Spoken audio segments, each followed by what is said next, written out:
All right, guys. Hey, man. Hey, welcome everybody to the All Things New podcast.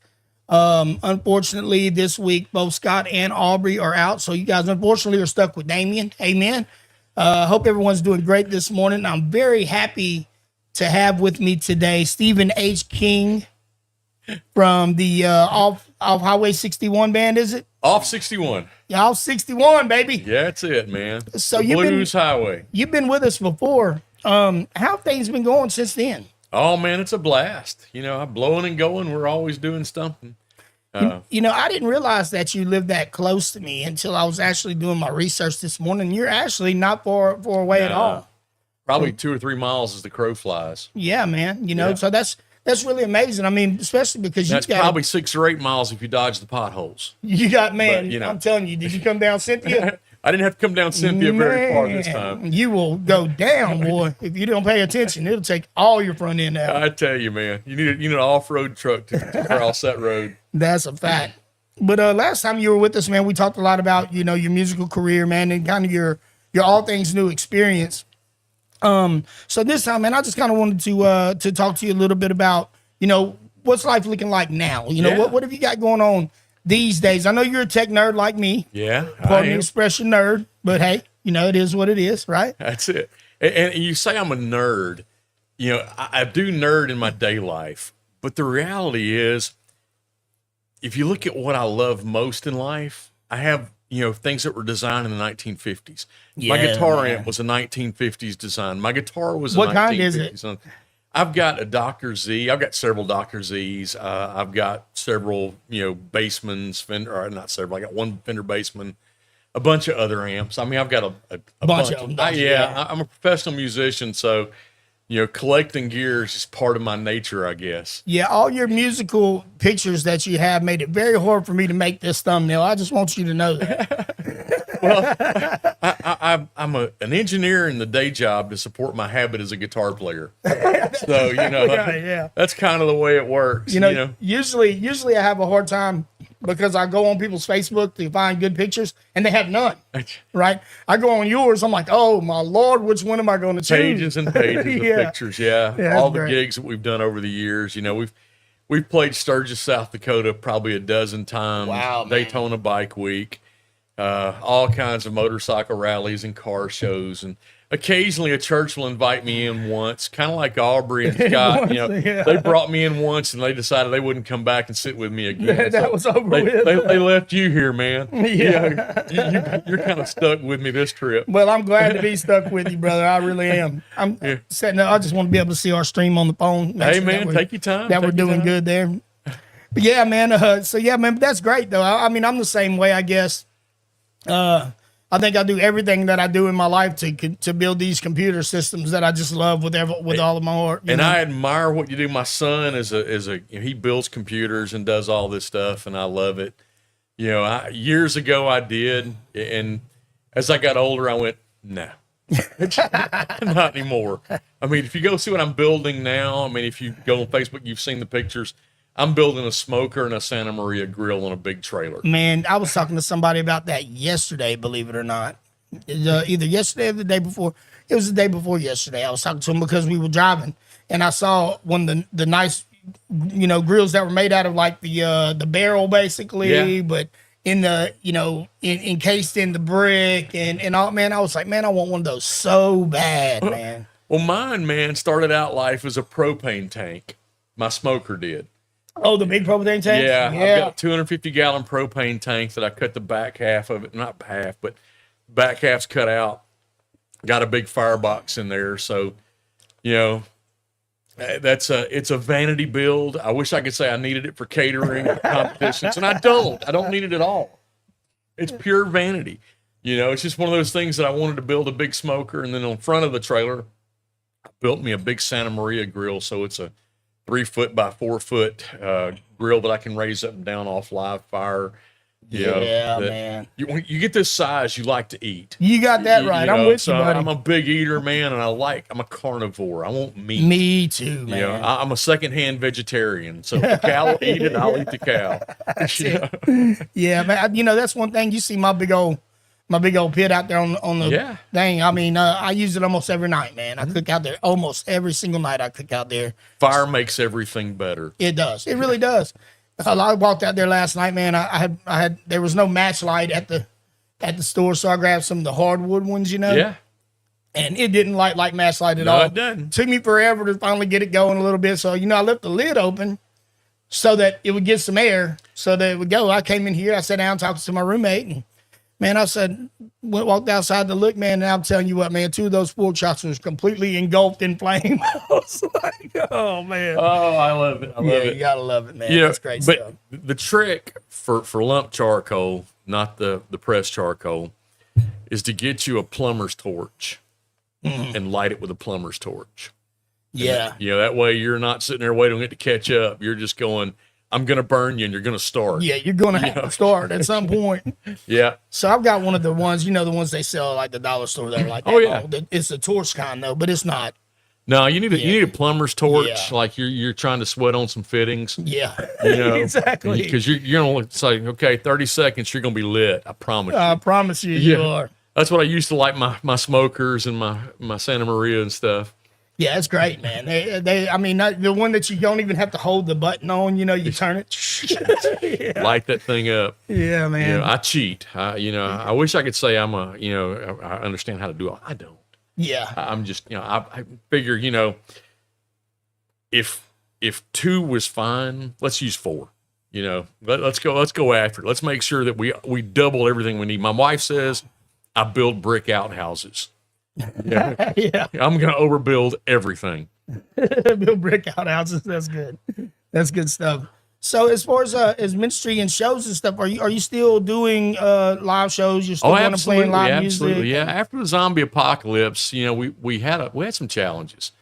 COVID shut a lot of things down, me included. One of my great promoters, a guy named Don Overby out of Kansas, passed away. So we lost several venues that I'd played with him around the country, trying to rebuild other opportunities around the country, working with, people. It's a challenge, it's, what I do is not your typical church music. I'm not a church band. I mean, my guys and we play blues music. Yeah. And, we're out there doing, what I call musicianary blues. And that's, that's what our guys, that I travel with around the country, we call ourselves musicianaries. We're not looking to go into churches. We love going to churches. I mean, we love the body of Christ. We love being in church. Absolutely. But, we're not a praise and worship band. We don't do, sing-along songs. We're out there. Our message is about, God's grace, God's mercy, and salvation. Yeah, man. Absolutely. And that's what we're out there. We're playing music that you don't hear in church. Ours is everything from traditional blues on a diddly bow, single string guitar, all the way to my full band. And I've had as many as 12 guys on stage with me before. Wow, yeah. And so you name it, we can fit a band to whatever size stage you want. But we really look for the lost, the people that are looking for something different. When we go out and play, we laugh. We were playing on the streets of Sturgis, South Dakota, for Bike Week. Yeah, man. And you're sitting here and your stage is on Main Street. There's millions of people a day coming through there. Yeah, absolutely. And you've got a window of about 30 to 90 seconds to get someone's attention, to get them to stop and come over here and listen to the gospel. And, we're a pretty overt gospel band. We don't sugarcoat Christianity. That's we right. tell them, it's a, I was, laughing. I preached Sunday at the Rankin County Jail out of the book of Jonah. And, if you've ever read Jonah's message to the Ninevites, it was, in 40 days, God's going to smoke you. You're finished. Yeah, that was it. One sentence was the whole sermon. He was done. But the city of Nineveh turned around, and so we always told ourselves, and, when God's with you, you can't say the wrong thing. That's right, man. And that's if good. God's That's not good. with you, you can't say the right thing. Man, you said something there. Boy. And so when we're out there, we're really trying to get people to come in, share the gospel, share our message of grace and mercy. Yes, sir. Because, grace is God giving us more than we deserve. His And his mercy's mercy's not giving us what we do deserve. You got that and right. Me as a musician and I grew up a good sinner. Some people say they practice sin. I had it pretty well down pat. Yeah. I didn't need more practice. I was already there, man. I had it covered, but God saved me out of that life. And I say saved me. I mean, I was 16 years old when I got saved, but I was already doing things that should have had me in jail for a long time, Yeah. When I speak, and I'm playing down like Parchment, I was on death row, sharing on death row one time. And someone said, how can you share with somebody when you don't know their experience? And I'm like, what do you mean I don't know their experience? I mean, the only difference in me and somebody on death row is where we put our head at night, because, they were convicted of a murder, a physical murder. But if you go back and read, Matthew 5, 6, and 7, Sermon on the Mount, right. People talk about, they want to live by Jesus' words. I'm like, look, dude, those are tough words. Those are tough words. Because Jesus said, hey, if you drive down I-55 and you think bad thoughts about somebody, you're just as guilty as the guy who pulled the trigger. Yeah, those guys who say that, I don't see any of them missing an arm or an eye. Yeah. You know what I mean? Absolutely. So for me to go in there and do that is an opportunity to share, about God's grace and mercy, because I was a sinner. That's right. I am a sinner. I'm not going to say I was. I still am. Yeah. Man. I fail daily. Me too. Thank goodness when I get up in the morning, I can go to my knees and say, God, forgive me. Yep. Because, that's the way life is. I mean, we're a fallen man. And then we try to use religion to cover ourselves up. And, I don't do that. I didn't sound right. I won't say I'm not a religious person. I mean, I do go to church. I love church. I love being in the church. But, I look at Genesis 1, when God created man, created Adam, he put him and Eve in a garden, and he only gave them one rule. That's it. One rule: don't eat from the tree. That one tree. Yeah, but then you go a couple verses down, and Eve's talking to the serpent, and she says, God said, don't eat of the tree. And don't touch it. Don't even touch it. Well, you go back and you go, wait a minute. God never said that. God never said don't touch it. God just said don't eat it. And that's the first instance of religion showing up in the Bible, is right there where Eve's already adding to what God said. And that's the difference between communicated knowledge and revealed knowledge, right? Because the knowledge was revealed to Adam, who then communicated it to Eve. Well, I'm assuming it's an assumption on my part, because I don't see, because you go back and you read the verses as they were written, it said God said to Adam. That's right. But and then Eve wasn't even made yet. Well, we don't know. We don't know when. We don't know the timeline. Right. Chronologically, though, yeah, she wasn't. And we don't know if she was standing beside him. That was before he pulled his whip. So so we don't really know. I'm not gonna fault Adam and Eve on that one, because I don't know who added the religion to the command, but they did. They did. It happened, didn't it? Anyway, you're right. And then after they sinned, they went and said, let's take religion a little step further. Let's make clothing for ourselves. Yeah, let's cover ourselves. Yeah. They made fig leaves for themselves to cover their sin. And God came back and went, no, it's not going to be fig leaves. It's going to be blood that covers sin. And so he killed an animal and wrapped them in skins. Yeah. That was what covered them, was the blood, the innocent blood. That's right, man. That's the first remez, the first hint of Christ's blood covering us. That's exactly right. So just an amazing way that we do things. So when I'm sitting there talking to guys on the street, when I'm sitting there, I've had the privilege of sharing in the subways of New York City, playing a license plate guitar, and or Sturgis, or the jail Sunday. I tell guys, look, man, it's not religion that saves you. It's Christ's blood that saves you. That's exactly right. And that's all it takes. There's no religion. All it takes is, we're told by Paul, all we gotta do is believe. That's the salvation, is believing in Christ. And You know, we were told Christ came according to the scriptures. He died and rose according to the scriptures. When we believe that, you know, salvation's ours. That's it. You know, now we got a lot to do after that. Yeah. You know, I'm not saying that it stops there. I mean, just like the people on the cross. I mean, he went to be with Jesus that day in paradise. Those of us that are here, we're told, you know, as you go into all the world, share the gospel. Yeah. You know, create disciples. So that's what I try to do. You know, is get out there and share it. And, you know, we're talking, you know, looking at music, if you think about it, man, it doesn't matter what country you're from, what language you speak. It doesn't matter what environment you grew up in. I mean, none of those things even come into consideration where music is concerned. Because when you hear music, music reaches the soul, man. I think so. You know? I think so. The group we traveled with out of Kansas, that Don Aubrey, bless his heart, who brought us in this group of idiots. His ministry was called Music for the Soul, and that's what it was, you know. And we played some very interesting places. You know, I can tell you that we were in Daytona, Florida, and the venue he secured was owned by the Outlaws motorcycle gang. Gotcha. And our stage had a stripper pole to the left, a stripper pole out front, a topless beer bar to the right.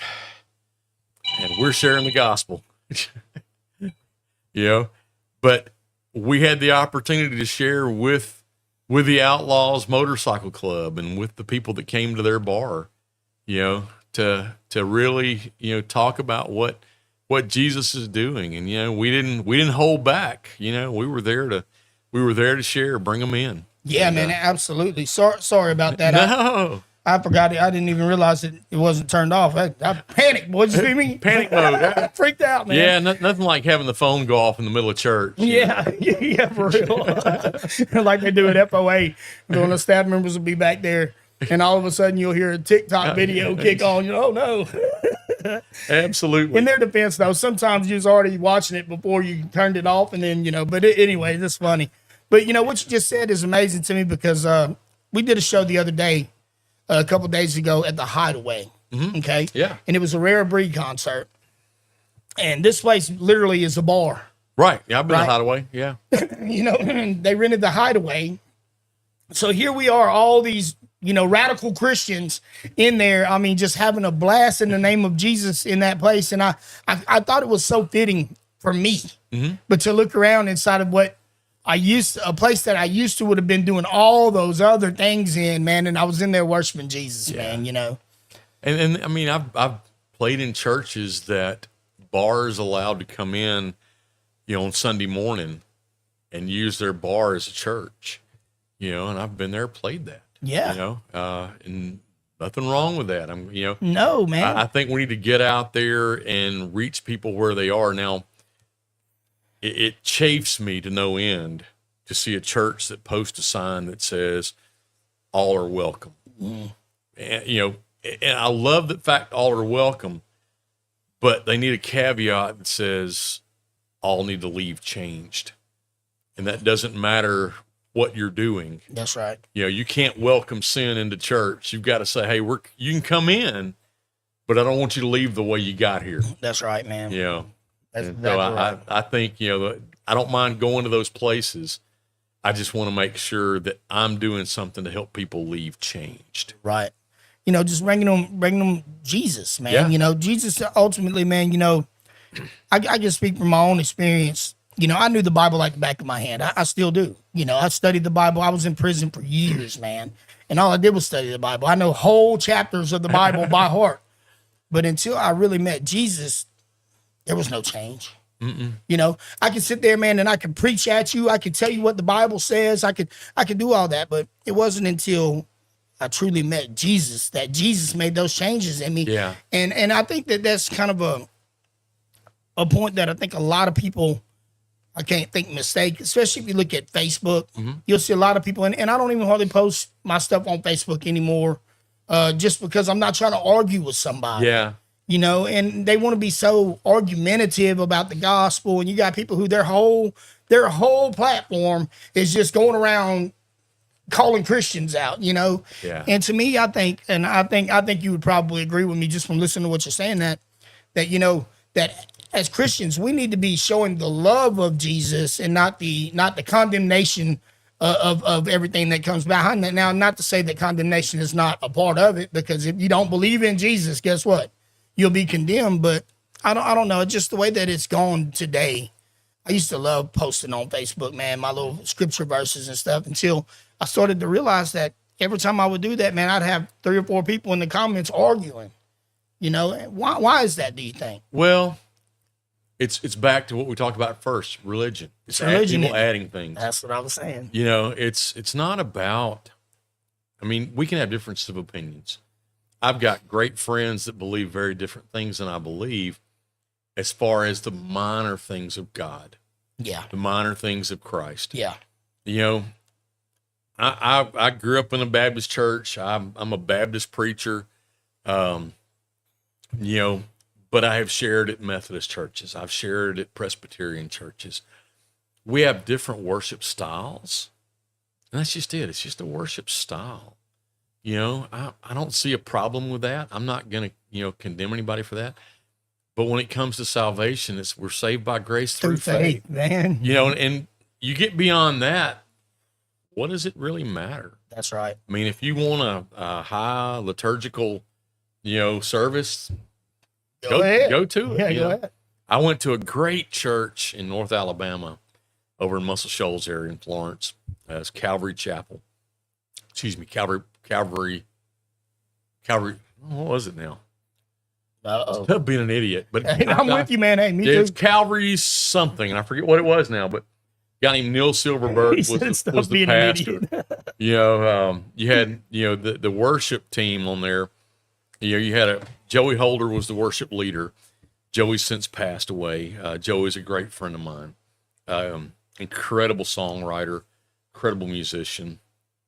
But he was also a Muscle Shoals session player. You know, so you're a Muscle Shoals guy. You know, you're one of the top musicians out there. Yeah. Had Will McFarlane, who played with Bonnie Raitt, Jackson Brown, the Pointer Sisters. You know, there's people that, you know, I talk to around here that still remember Will coming to Pearl and seeing Will, and I was probably with him, you know, hanging out. You know, traveled with Will for years, hung out with him. Great guy, great friend. So he was a guitar player, another incredible songwriter. Lenny LeBlanc was there. You know, Lenny has written so many songs that we sing in church on Sunday right now. Most people have no idea how many Lenny LeBlanc songs they sang. Another incredible musician. Jerry Masters played bass. You know, Jerry was here at Malaco Studios in Jackson as an engineer here. He produced the Bee Gees and others. I mean, he's just incredible guy. Played with everybody. Had gold albums himself. Jerry Wallace was there. Another incredible songwriter. I mean, this band that played on Sunday morning, most people would love to have in a studio with them, and yet this was the Sunday morning worship. Yeah, that's awesome, man. You come in, Joey would say, I wrote a new song, and he'll go, okay, it's in G, watch me for the changes. And that was it. That was the whole rehearsal. Watch me for the changes, yeah. You know, and this band played something incredible, and I remember one Sunday we were sitting there, and we sang and we praised, and I mean, it was just this rock band. I mean, it was as good as any concert you'd ever go to. And they played for probably an hour and a half. I mean, it was a long time. No one cared. Neil got up and he goes, look, guys, he said, I had a great sermon this morning. He said, but after that, I'm done. Yeah. Pray and go home. Yeah, we have to go to the house. And so you had guys like that and in church like that. And then I'd turn around, had great friends that were Church of Christ that literally came in with a pitch pipe and said, here's the tune, next thing, all a cappella. Man. Woo. And, I'm not going to tell you one was better than the other. They're both great. They both brought the word of God. I go to a church with a lot of a cappella singing. Yeah. So I know exactly what you mean. But, the truth is, man, is that what reaches your people is what really matters. You know? And each have their own. I mean, the beauty of that is there are people who absolutely love the a cappella thing. And then there are people who absolutely love, the other thing too. So, I mean, to have it to where you can go to any place that you want that you enjoy the way that it's done is one of the many, many, many benefits we have to be Americans, right? Yeah, absolutely. You know, yeah. there are many countries where, man, you don't have any choice at all. You know, I think we're kind of a little bit spoiled in that way. You know, No, we are. We are. You know, We're spoiled a lot. that's the one thing that I disagree with, the spiritual vagabondery. You know, spiritual vagabond. You know, the person who thinks that church should be like McDonald's, you know, or Burger King, and then if they don't like it, well, then they just go over here and over there and over there. And I don't dislike that because of what they're doing, but more because I think you do so much better if you're rooted in a place, you know, for you yourself, you know, your own. I also understand the person that's trying to find their home where they True. fit in. True, I can agree with that. You know, if you're just bouncing to bounce, Yeah, that's one thing. I've seen them. I mean, You you've know. seen the guys that, you know, well, he did this. Man, listen, there's going to always be, Yeah. you're never going to find a place where everybody's going to be perfect. If there was, No. we'd be in heaven.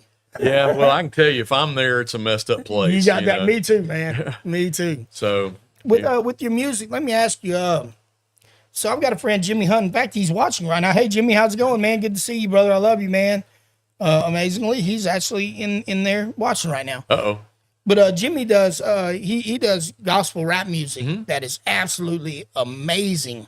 And I wonder, man, what it would sound like, man, to maybe have you guys kind of get together and talk a little bit. Oh, it'd always be fun. I mean, I love it. You know, there's an old BB King song that he did with a rapper that I can't remember the name of it off the top of my head right now. But, you know, just a great rap with BB King. And it was wonderful. And, you know, I'm not BB King, and I'm sure the rapper here is great, you know, and I'm not. I'm just an old country boy. Yeah, but you know what I mean? Yeah, yeah, and I love it. I mean, I've been around so many different styles of music in my studio, you know, that it's always a blast. And music's music, man. It's you know, a universal language. It is. That's exactly what I was going Yeah. to say earlier, and I didn't say it. I mean, that's the Yeah. exact words I was going to say. Yeah, I mean, I see so much music, man, that I can't even understand. But the music, man, the music, you know. And, well, I'm convinced David was the original blues man. amen. Okay, you know, I'll argue people up and down. You know, I read the Psalms, and it's like that's a blues man right there. Yeah, he was You know, lamenting a lot. I could almost swear to you he was born on Highway 61 somewhere. You know, Yeah. because he's right there, man. He is the consummate blues man. There's a whole book in the Bible called Lamentations. Lamentations, yeah. You know, so it's, you know, I look at most of the prayers in the Bible, and so many of them are the people crying out to God, going, Lord God, why? You know, what's going on? Yeah. You know? Yeah. And so, I appreciate it. And, you know, I grew up in the blues. My dad loved the blues. You know, the first chords he taught me were, you know, G, C, and D, and learned how to play those. And it's like, okay, from there, it's like, okay, here's E minor, A minor, and B minor. Yeah. And so learn to play these. And you'll be good to go. And I learned to play those, man. And, you know, for me, 12 bars, 3 chords, burn them to the ground, man. And that's what I do. I play the blues, you know. And that's great, though, man. And whatever, you know, I played rock and roll. I played country. I was in rock bands, country bands, you name it. Over the years, I've played it. I even met a bass player that I love. You know, that we met. They invited my drummer to come play for a music theater over in Madison, and he went, "I got a guitar player." And they went, "Bring him." And so he and I went and played this Elvis musical, you know, over in Madison. And we found an incredible sax player that I've had the joy of playing with many, many times now, who sits in with my band regularly. Another great bass player, you know, Aubrey Barnett, you know, and just, it's one of those things that, you know, here we are, we're sitting here playing this Elvis musical, and in the breaks we're playing the blues. Yeah. Man, I bet that was an experience, that Elvis musical, man. Oh man. Well, they don't call it theater for nothing. That's it, Because it's man. always drama. Yeah. Yeah, seriously. Yeah, I mean, it's got to be a good thing, though. That's the one thing that I really love is to see people who are able to spread the gospel in the way that they spread the Yeah. gospel. You know, it just goes to show you that God chooses us before we even know we've been chosen, right? And man, there's some great ways. I don't know, for the old Christians that have been around since, let's say the mid to late '80s, there was a group called the Power Team that was a group of bodybuilding weightlifters. Yeah. That came out and shared the gospel through that. And man, I'm like, yeah, it's cool. And we went and saw them several times. And my boys loved it, ripping phone books and bending bars. And, I couldn't imagine. that was great. I rip a Philly cheesesteak. Yeah. Yeah. So, when you sit and you see all the ways that you can share the gospel, it doesn't matter what your skills are. That's right. I work every day as an engineer. I lead a team of software developers and technical guys. And I try to make sure that everything I do, every way I walk, everything I say is a reflection of Christ.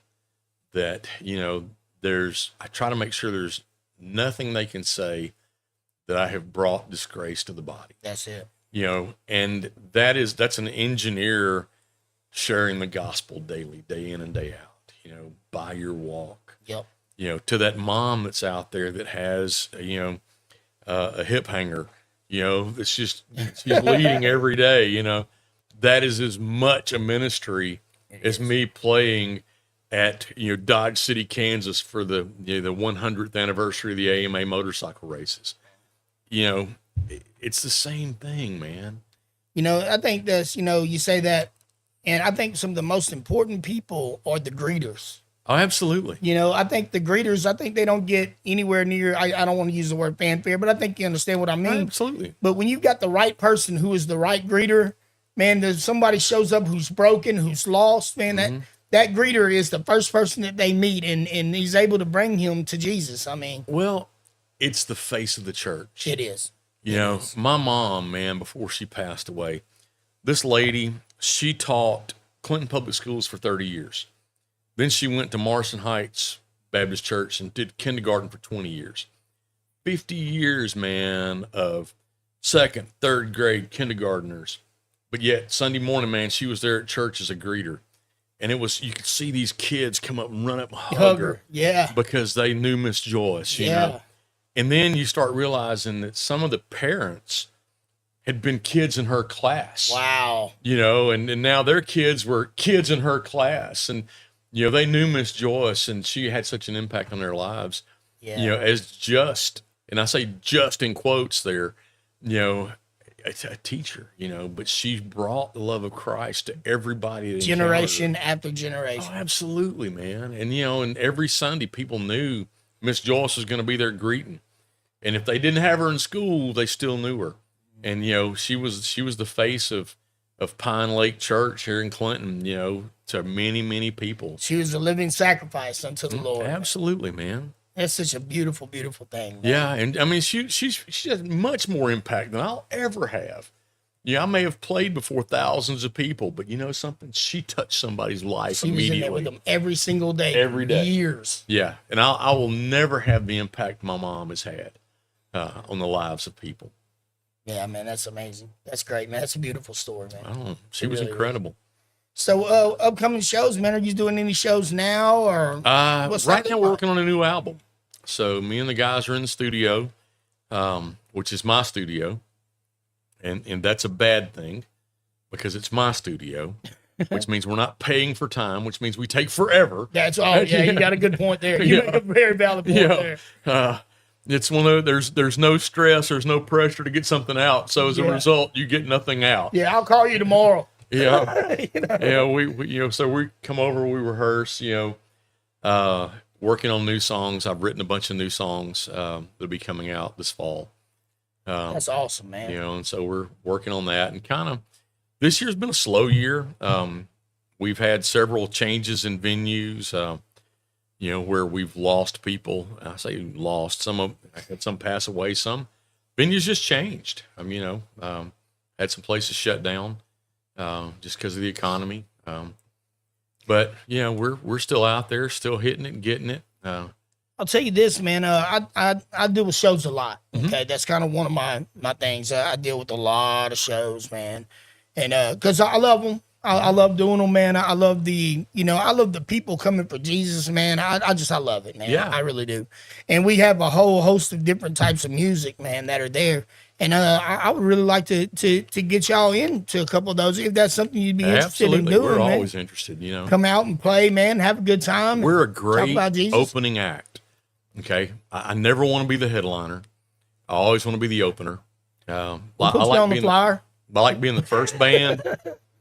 Let me help do sound check. After many, many years of doing, professional engineering and sound and all that, I love being the first band to help the sound techs get everything set up the way they want it. Right.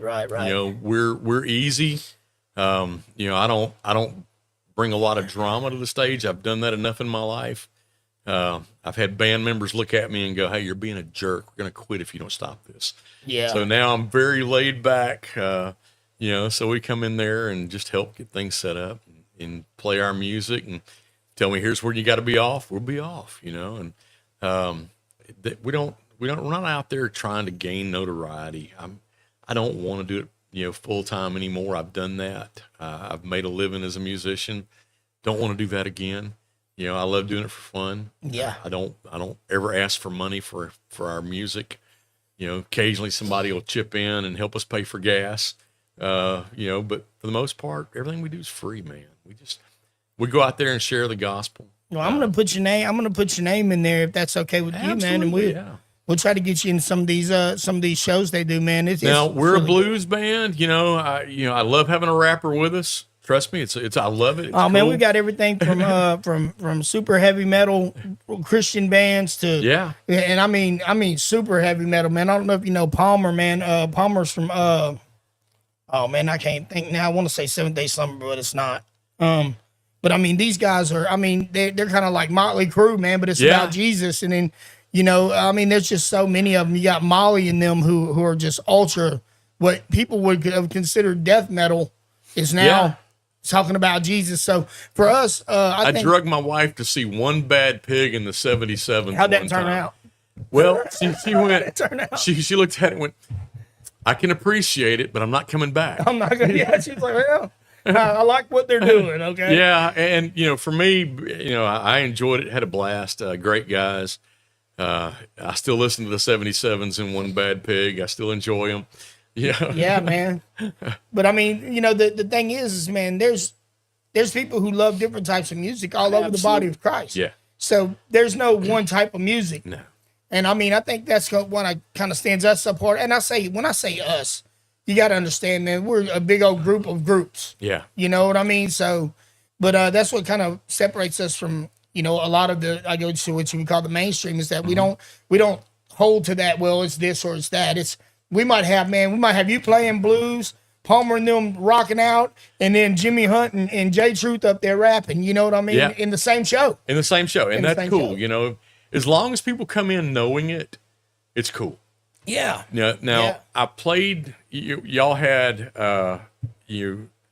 Robin Risher here a few weeks ago. I love Robin, man. Robin's great. Robin believed in my band long before most people did. Robin brought us into his church down in South Mississippi. I can't remember the name of the church now. But he kind of billed us as a gospel quartet. Yeah, we had 4 guys, but we were not a gospel quartet. Gospel quartet. Yeah. And I showed up, and that was interesting. We came in there, and it was me, John Wilson, my cousin, who's been my lead guitar player for years. He and I started playing together when we were 12 and 13. We had another guy named Tim Osborne with us. Tim's a year older than me, so at that time we started playing 12, 13, and 14. The 3 of us started playing together, and I'm 62 now. Oh, so. You go back quite a few years that's with a lot us. of years. And we had Garrett Walker. Garrett Walker was our drummer. And we affectionately called ourselves Garrett and the Old Farts. This was probably 20 years ago. So, here I am, in my early 40s at that point, and Garrett was in his early 20s. Now Garrett's in his 40s, and he has, a kid. He's like, yeah. and he's looking at me going, He's like, I'm now the same age. more. I'm the same age y'all were when we started, man. But we show up and we get there, and Garrett, man, Garrett can beat the wallpaper off a wall. Just an incredible drummer. Wow, man. Love having him with me when he can sit in.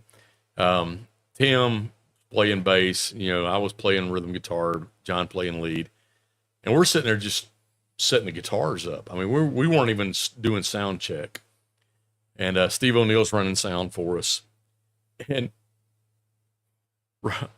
Robin walks out and goes, "Hey, man," he said, on a scale of 1 to 10, man, if that's an 8, I'm gonna need y'all to back it down to about a 2.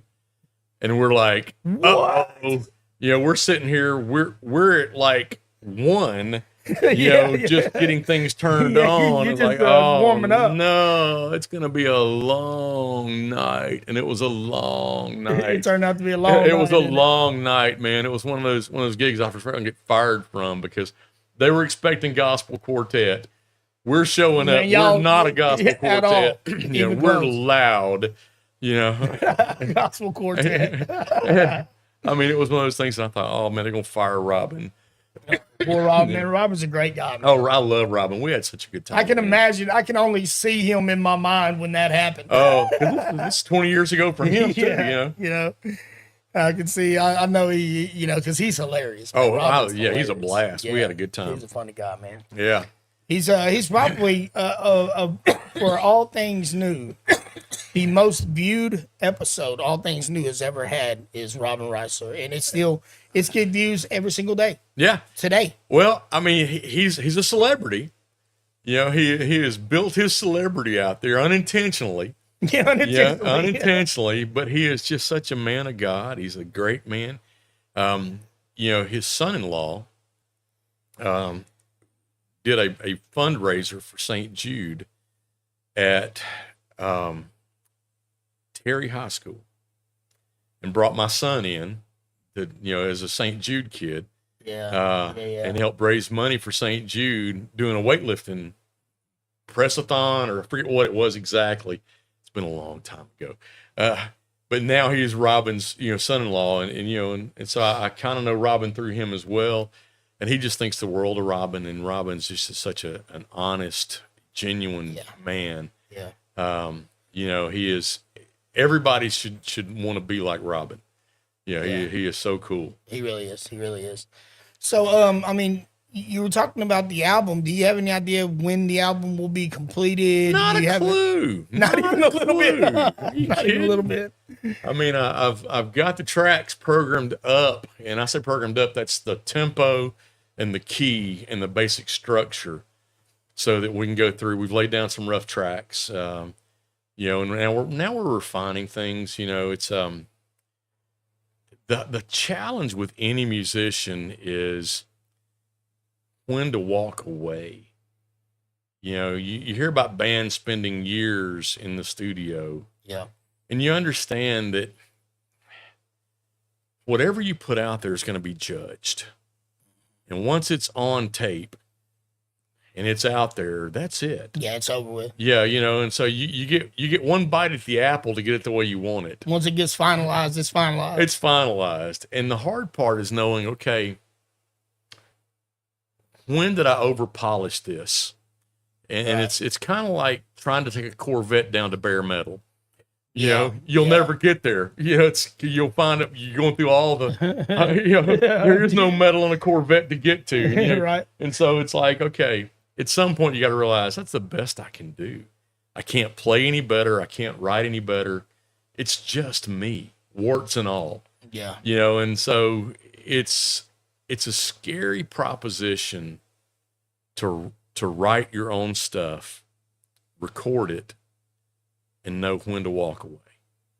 I can agree with that. And that's the challenge I face is, and we're doing some fun stuff too. Don't get me wrong. I mean, we got one song that's going to be an old Delta blues style dobro, instrument. It's going to be, roots drums, very, very acoustic, bass.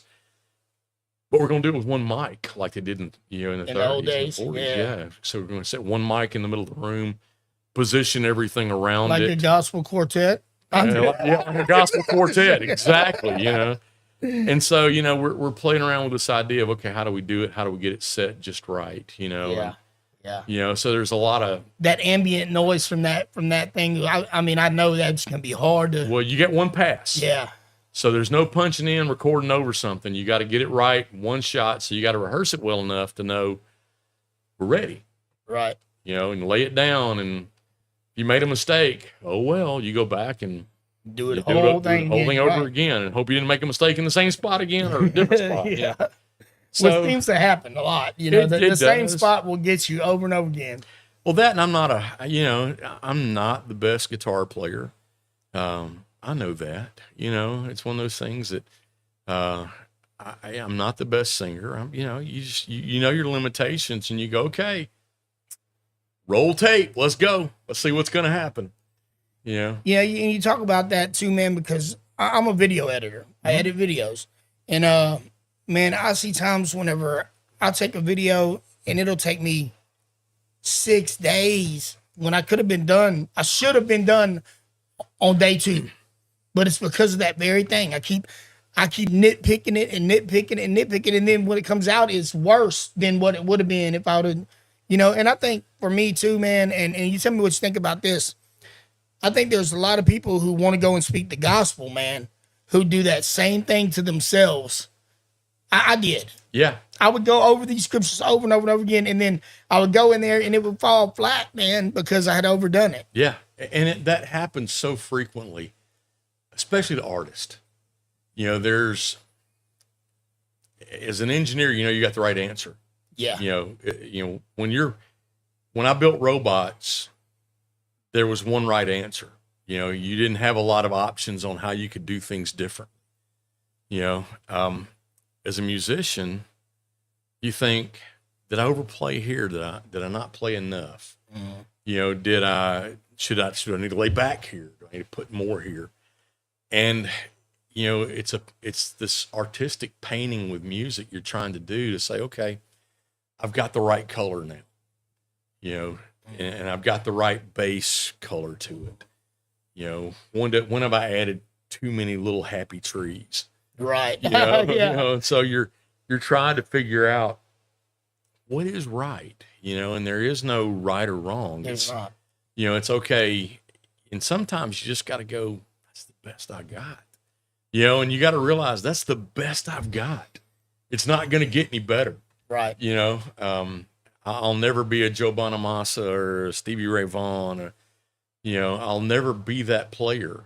I'm a Stephen King player, and, I'm not a great player. So, okay, that's all I got. That's what I've got. Yeah. Absolutely, man. So, and that's the challenge is, when you're in there trying to lay it down, is saying, okay, walk away. Yeah. I mean, I absolutely struggle with that myself every single day back there on that computer, putting those videos together, man, mm-hmm.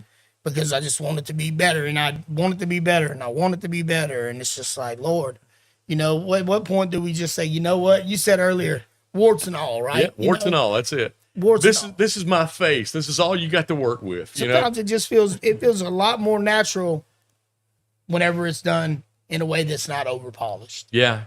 And that's what I love about the blues too. I love listening to the Lomax tapes. If you're not familiar with the blues in Lomax went through, in the 50s and 60s and recorded a lot of the Mississippi Delta, everything from, the prison chants to the musicians to West Virginia, to the churches up there and the churches, all over.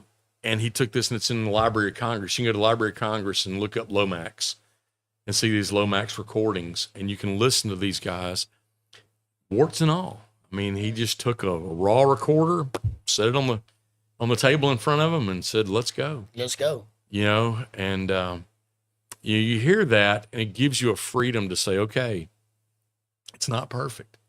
I can go listen to albums and and hear the problems that occurred in the album recording and go, they left it in there. Yeah. You know, they didn't try to go fix it. It is what it is.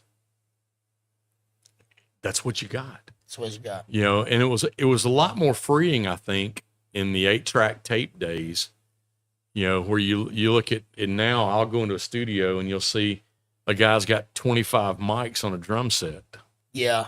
And then I go look at a Beatles recording and it's got one mic hanging in the middle of the room. Yeah. You know, and that's the drums, you know, and it all came right through there, you know. And it's freeing to see that and go, okay, well, that's what we got, you know. Yeah. We got 8 channels to get this on. And if it doesn't hit, you know, oh well. That's right. Yeah, absolutely, man.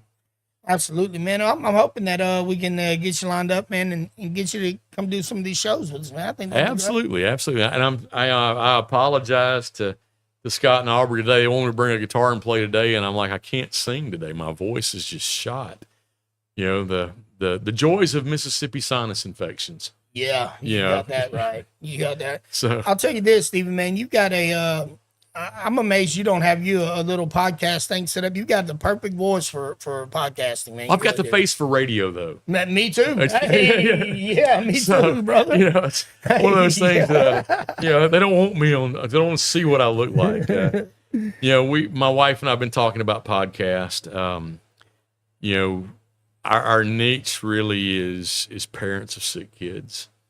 You know, we have a sick kid. I've got a kid battling a brain tumor, has been for, you know, since 2005. And here we are, you know, in 2026, and we still have him with us. Thank God. Yeah, man, that is amazing. You know, but we've been blessed to be in a lot of places I would not want to be. You know, I did Christmas of 2005 in the ICU at Batson Children's Hospital. Yeah.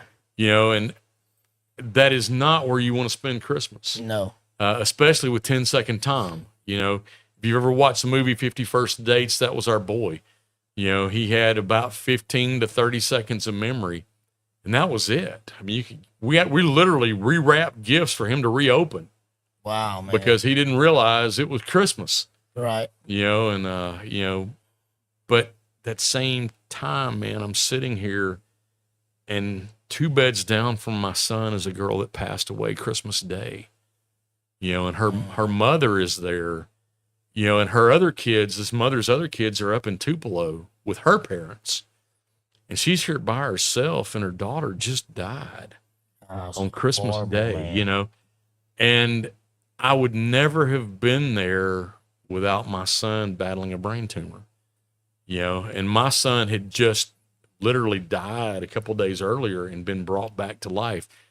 December 21st of 2025, my son died, you know, but by God's grace and his mercy and the work of the doctors and nurses at Batson, they brought him back to life.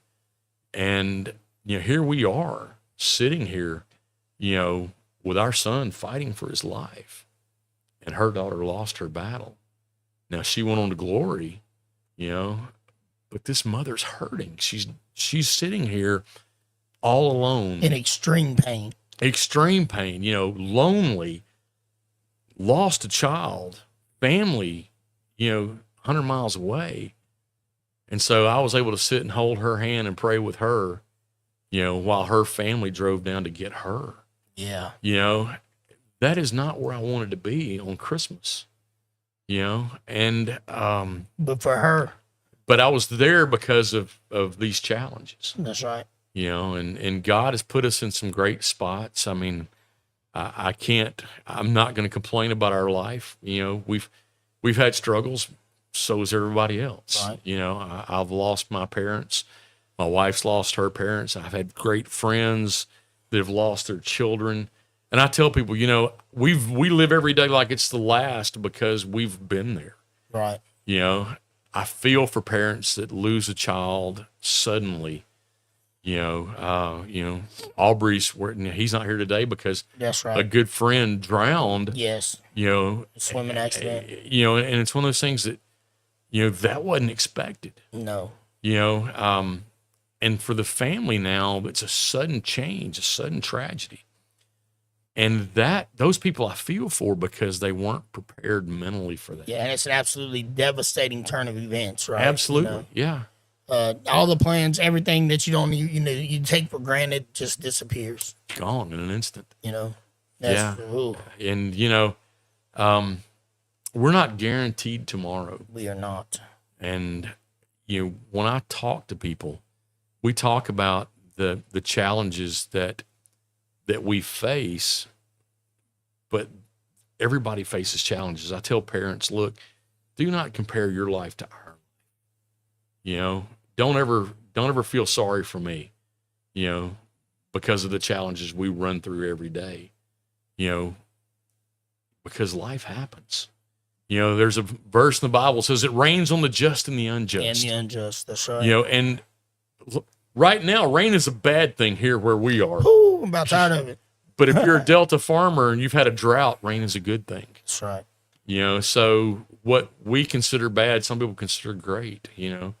That's the way life is, man. And we just try to get out there and make sure that we're talking to families and parents about what they're going through and how that impacts their life. Yeah. And that's what we try to do day in and day out. And going through the things that you guys have, I mean, there are so many people who need to hear you say what you just said. Yeah. You know what I mean? Just exactly what you just said, man. Could really speak right into the lives of so many parents out there who are going through something that they don't understand and they don't know what tomorrow looks like. And for you having, how long has it been? How many years? 20 years now. 20 some years now, right? Of experience, man. That is so valuable to someone who just started that journey yesterday. Yeah. Or last week or last month or even last year. Yeah. Because we see it daily. I mean, it's not just sick kids, man. It's losing a parent. It's, losing a spouse. We've seen so many families destroyed by major illnesses. Husbands walking out because they can't take it. Moms walking out, because they can't deal with the pain they're facing every day. And they think walking away is the only answer. And, it's not an answer. It's not an answer. But unfortunately, now you've got a mom who is struggling not only financially and emotionally, but, they've got to be the strong person 24/7 for a child that needs constant care. Yeah. And it's a challenge. Life hurts. Yeah, man. There's no doubt. Yeah, no doubt. And then there's the other side of it that, we talked about the spiritual and emotional side of it, but there's a practical side of it too, of like, how do you handle insurances?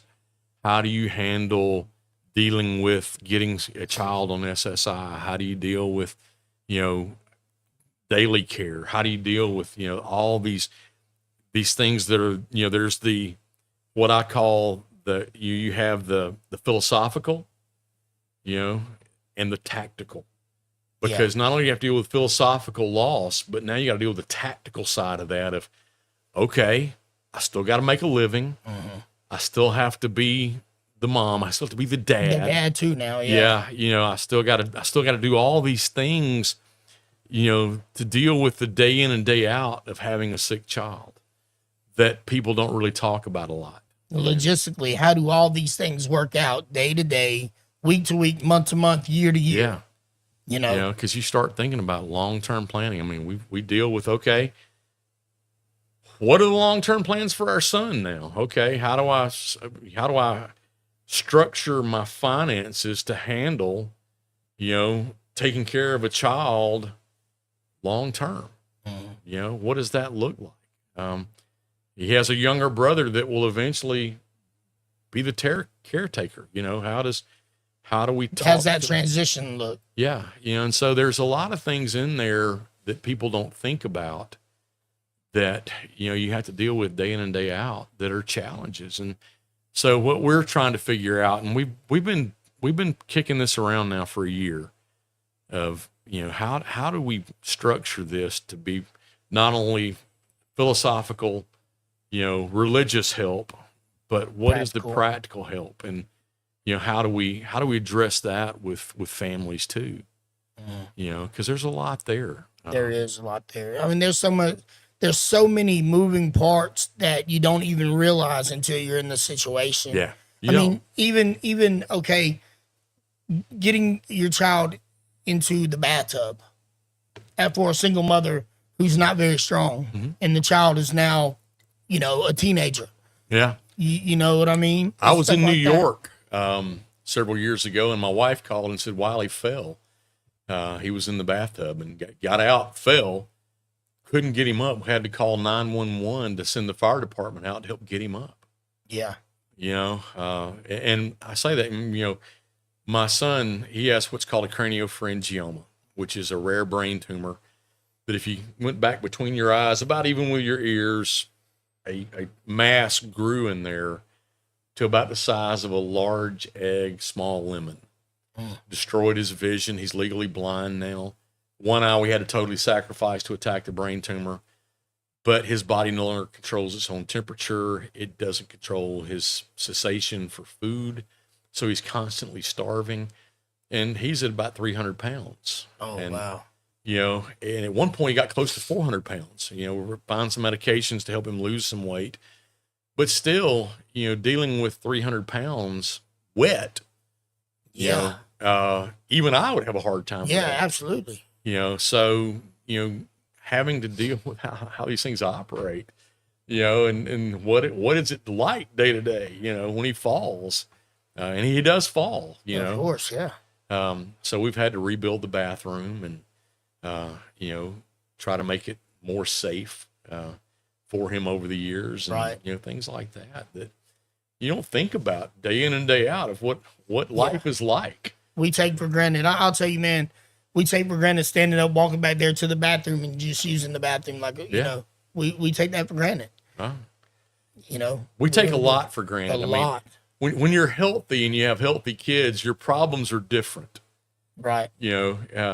There's still problems. Don't get Right. me Oh, wrong. yeah, absolutely. I'm not going to minimize anyone's troubles, but still, it's one of those things that it's a different world and a different row to hoe every day. Yep. It really is. And really is. how do we do that effectively and efficiently? I mean, I'm an engineer. I think logically. I've done video production, I've done audio production, I've done all that. That's the easy part. The hard part's what's the story? Yeah. How do you effectively communicate to someone, who's hurting?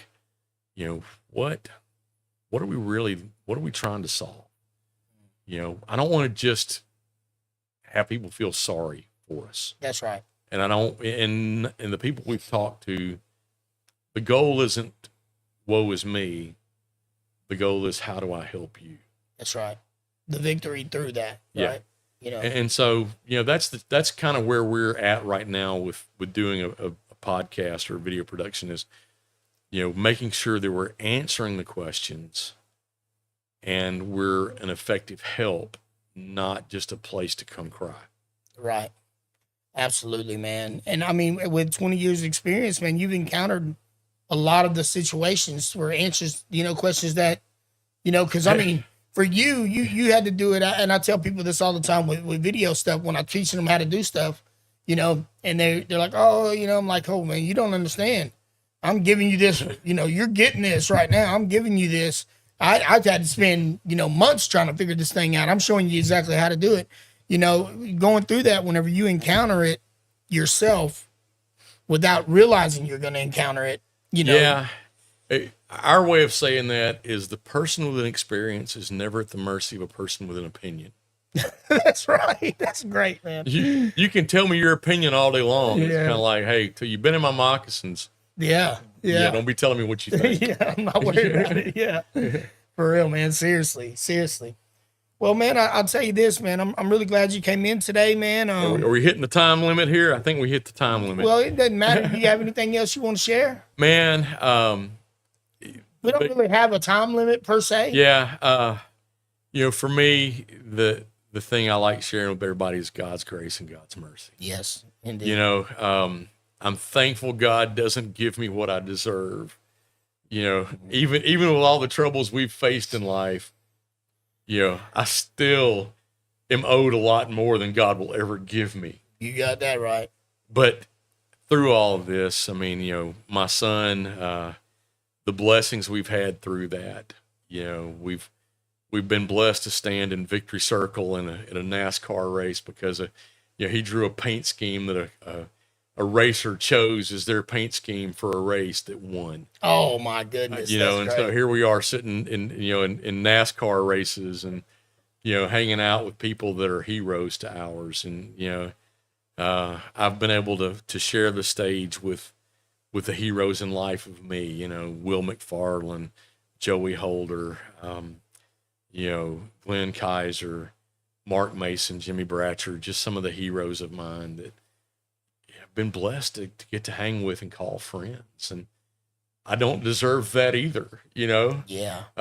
And God has given me by his grace those opportunities. And, you know, we just pray for opportunities to share his grace and his mercy with those around us. And Absolutely. that's what we look to do every day, is just to continue sharing, you know. In any way possible, in the normal everyday activities of life. Every day. I mean, my day job as an engineer, man, just try to make sure that people look at me and say, hey, there's how I want to live life. And that's an example I want to follow. The best testimony is not what a person says, but their very life they live. What they do, you know, what is they say that what you do speaks so loudly, I can't hear what you say. Yeah, exactly right. Man. Yeah. That's exactly And right. that's just kind of where I try to live, is making sure that what I do speaks more than what I say. Absolutely. Absolutely. Well, I see you've got your, did you have anything prepared that you wanted to talk about on there? I didn't know what we were doing today. Okay. So well, I mean, this is we're just on the fly. Yeah, you know, this right here. I thought, well, if they want me to preach, I got to bring a message, you know. And this right here is a message of Jesus in Genesis, and you know, and this is one of those things that I love. You know, if you've heard me preach before, I always say the New Testament is in the Old Testament concealed. That's right. And the Old Testament's in the New Testament revealed. That's right. And Exactly right. You know, and so one of those things that whenever I'm speaking, normally it's out of both the Old and New Testament at the same time, because they're so tightly integrated. That's right. They really are. So that's what this was. It was just, you know, Jesus in Genesis. You know, Well, as a pastor, man, I'm not a pastor. I'm a preacher. Pastor actually speaks into people and works with them day in and day out. I don't do that. They shepherd the sheep. Yeah. They bring me in to go, hey, look, this is an idiot. This is what you could have. You know? So they bring me in to give their church hope. Yeah. You know? That's good. You know, so it's kind of like, that's good. yeah, if you just think, guys, if you didn't have me, you could have something like this. Yeah. You know, my friend Josh, he always says that the shepherd should smell like the sheep, man. Well, And that's such a powerful saying. yeah, and I guess, you know, my day job, you know, one of the challenges y'all face with me trying to work with all things new is I travel a lot. I've had to call and go, hey guys, I know I'm supposed to speak Tuesday night, but I'm driving to Florida right now. Right, you know? right. And Yeah. so, you know, that's my challenge. Is I love what I get to do every day. I'm blessed. I work for a large construction company and head of their technology team. And so I get to go to work every day. I love it, man. But part of that is I have groups in Florida, Texas, Oklahoma, Louisiana. So I'm all over the place too. And the thing with Scott and Aubrey, man, that really just, blows my mind is that they are 24/7, man. If you want a chance, an opportunity to speak, if you want to go and share your story, if you want to just be the hands and feet of Jesus, man, they're Scott and Aubrey, man. They're the ones to call, man. 'Cause they know that's what they hold their whole entire life.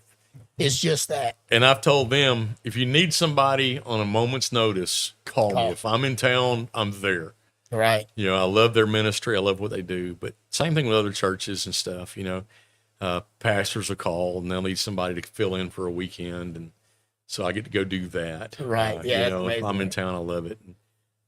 Play music here and there, and get to come in there and give everybody a break for a night. Yeah. Bring a band in or just bring in my root stuff and talk about the blues and how the gospel and blues, work together. Yes, sir. Absolutely. Absolutely. Well, Steve, man, it's been a really, really good conversation. Thanks for having me, man. I appreciate I'm going to have you back in just a little bit, not on All Things New podcast, but on my own stream, man. Yeah. We'll talk about some other stuff, man. Cool. Sound like a plan? Sounds like You're a plan. only like 10 minutes away from me, man. So No, I'm not far at all, man. I'm right here in town, and there's no reason why we should not coordinate. Absolutely. You know what I mean? Absolutely. Sound good? Sounds good. I love you, man. Thank you for being brother. here. Thanks for having me. Would you do me a favor? Would you pray us out today? Absolutely. Lord God, thank you for letting me come here and share today. God, thank you for Damein and what he brings to the table and his willingness to serve and give, Father. I know that Aubrey and Scott value what he brings and his willingness to help them out, Father. God, I pray for people listening today that, that hopefully something I said had a little impact. If nothing else, look, if this idiot can do it, I know I can. So get out there and share. God, thank you for your grace and giving us things that we don't deserve. And thank you for your mercy in not giving us what we do deserve, Father. God, I pray that you'll continue to bless this ministry and bless the people involved with it, Lord, that we can share the gospel of Christ in these last days. In your precious and holy name, Lord, I pray. Amen. Amen. Thanks again, brother. thank you. I appreciate you, man. Appreciate you. Guys, we absolutely appreciate you being here today. We appreciate you guys watching all the time. You guys like, share, subscribe. Help get the message out to more people. The more times, the more you interact with these streams, the more the algorithm will push these streams. And let's face the facts, man. Every day, every person in America holding their phone in their hand is being just absolutely indoctrinated, for lack of a better term, with all the things of the world. Let's give them some Jesus to pop up on their stream as well, okay? There you go. We thank you guys, man. We love y'all, man. And until we see y'all next week, man, y'all stay prayed up.